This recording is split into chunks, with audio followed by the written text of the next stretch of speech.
मी 10 October 2021ला गडचिरोलीमध्ये जनसुनावणीसाठी आले होते आणि राज्य महिला आयोगाचा पदभार स्वीकारल्यानंतर जर पहिला कुठला जिल्हा केला होता तर तो गडचिरोली 2021मध्ये केला होता.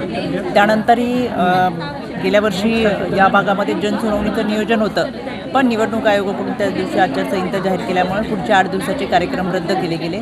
आज गडचिरोलीमध्ये येथे अनेक प्रश्न ज्या 2021मध्ये होते त्या खूप प्रश्नांना न्याय देण्याचं काम प्रशासकीय अधिकाऱ्यांनी केलेलं आहे. त्याच्याबद्दल मी त्यांचं मनापासून कौतुक करेन.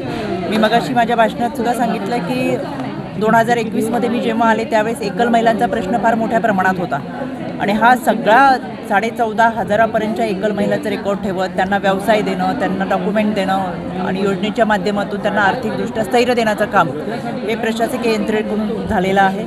म्हणून मी विशेष मनापासून कौतुक करेल. अतिशय चांगल्या पद्धतीच्या योजना सातत्याने राबवल्या गेलेत. दर 3 महिन्यांनी आम्ही संपूर्ण जिल्ह्यांचे आढावा घेत असतो आणि आम्ही जी पत्र गडचिरोली जिल्ह्याला पाठवली, ज्या महिलांच्या तक्रारीच्या संदर्भात पाठवली त्याला चांगल्या पद्धतीचा प्रतिसाद दिलेला आहे.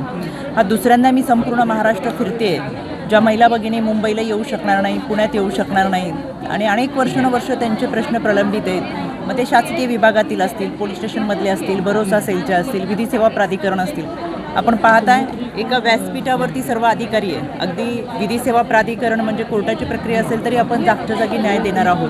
मग DV मेंटेनन्सच्या संदर्भातले असतील, या सगळ्या गोष्टींचा न्याय निवाडा हा जागच्या जागी व्हावा म्हणून ही जनसुनावणी घेण्यात आलेली आहे. आणि मला समाधान एका गोष्टीचं आहे, आम्ही 5,000 केसेस या आत्तापर्यंतच्या कालपर्यंत चंद्रपूरच्या दौऱ्यापर्यंत ह्या जनसुनावणीच्या माध्यमातून सोडवलेल्या आहे. आपल्या माध्यमातून मी गडचिरोली माता भगिनींना निश्चितपणाने आव्हान करेल की त्या अजूनही तक्रार द्यायला आल्या नसतील किंवा त्यांना अनेक प्रश्न असतील, त्यांना त्यांचे प्रश्न सोडवायचे असतील तर 1091 हा टोल फ्री क्रमांक आहे, 112 हा टोल फ्री क्रमांक आहे, जवळचा भरोसा असेल आहे, बीट मार्शल दामिनी पथक आहे, वन स्टॉप सेंटर आहे. या कोणत्याही ठिकाणी जाऊन तुमचे प्रश्न मांडा, सोडवण्यासाठी आम्ही कटिबद्ध आहोत. मॅडम, मागच्या वेळेस म्हणजे ज्यावेळेसच्या आणि आताच्या तुलनेमध्ये महिलांचे जे अत्याचार आहे त्याच्यामध्ये काही फरक वाटतोय का तुम्हाला? मी 2021मध्ये आले त्यावेळेस 114 प्रकरणं आपण निकालात काढली होती 2021मध्ये. आता साधारणतः आपण पाहता ह्या दिवसभरामध्ये आम्हाला समजेल किती प्रकरणं आहेत. पण समाधानाची गोष्ट आहे की यामध्ये आर्थिक विकास महामंडळ असेल किंवा बचत गट उमेदच्या माध्यमातून असेल, जिल्हा महिला बालविकास विभाग असेल, CO कार्यालय असेल, कलेक्टर कार्यालय यांच्या माध्यमातून वेगवेगळ्या योजना त्यांनी ज्या राबवलेल्या आहेत, अतिशय सुंदर अशा योजना या त्यांनी पुस्तिका तयार करून या महिलांपर्यंत पोहोचवल्या आहेत. आणि एका गोष्टीचं समाधान आहे, या योजनेच्या माध्यमातून खरं तर अनेक महिला भगिनींना आर्थिक स्थैर्य देत एक सुरक्षितता, आरोग्य आणि शैक्षणिक हे देण्याचा प्रयत्न या विभागाचा झाला आहे.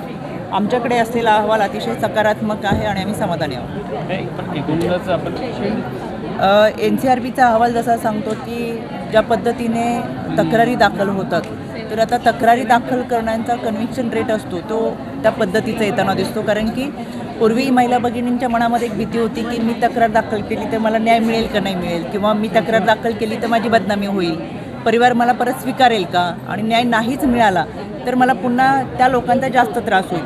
तर आता ती परिस्थिती बदलली आहे. आता त्या महिला भगिनी कोणीही असू दे, ती तक्रार देण्यासाठी पुढे येते आहे. तिला या सगळ्या यंत्रणेतून म्हणजे वन स्टॉप सेंटरमध्ये अगदी राहण्याची व्यवस्था आहे, स्वाधारगृह आहे, बीट मार्शल दामिनी पथक भरोसा असेल आहे, विधी सेवा प्राधिकरण आहे. आणि 2025मध्ये बदललेल्या कायद्यानुसार महिला व बालकांसाठी संरक्षण कायदा आल्यामुळे ऑनलाईन पद्धतीने सुद्धा तक्रार दिली जाते. त्याच्यामुळे आता तक्रारदार महिला पुढे येऊन तक्रार मांडतात आहेत आणि न्याय मिळवण्यासाठी त्यांचा प्रयत्न आहे. त्याच्यामुळे निश्चितपणाने आम्हाला त्या गोष्टीचं समाधान आहे. समाजामध्ये ज्या घटना घडतात त्याचा मी निषेध करतेच. अजूनही माणसांच्या कल्पामध्ये हिंस्रश्वापादं वावरतात आहेत, ती आपल्याला मुळापासून नष्ट करायची आहेत. पण ही कोण आहेत तर आपल्याच आजूबाजूला वावरणारी माणसं आहेत आणि त्याच्यामुळे खऱ्या अर्थानं माणसाच्या विरोधात नाही तर माणसातल्या विकृतीच्या विरोधात आपल्याला लढायचं. आणि म्हणून कायदा, सुव्यवस्था, प्रशासन त्यांचं काम करत असताना सुद्धा आता माणूस म्हणून पुढे येत सामाजिक संघटनांना बरोबर घेऊन आम्ही ही सगळी भूमिका पार पाडतोय. त्याच्यामुळे निश्चितपणाने अशा गोष्टी घडूच नाही याच्यासाठी प्रयत्न हा प्रत्येक स्तरावरून केला जातो.